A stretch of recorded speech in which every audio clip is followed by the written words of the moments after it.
È una delibera epocale per il Veneto, è una delibera che si è potuto costruire semplicemente per un motivo, per l'esperienza. È la sublimazione di un servizio, di un percorso che abbiamo fatto. Però è una delibera che ci permette ancora più di dire, se tornasse il coronavirus, siamo ancora più performanti.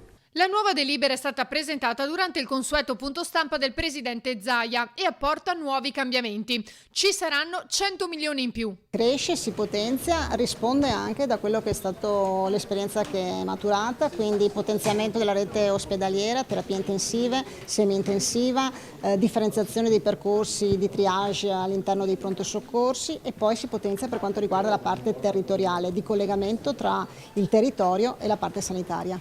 Previste anche nuove assunzioni. Si cerca personale, il grande problema sarà quello del personale, soprattutto del fatto che alcune figure come gli infermieri rischiamo di toglierle dal territorio per l'ospedale o il contrario, quindi dovremo avere molta attenzione ed essere molto delicati in questa operazione. In ambito ospedaliero ci sarà un intervento modulabile nei pronto soccorsi con posizionamento di tende mobili per affrontare l'emergenza e potenziamento dei SUEM.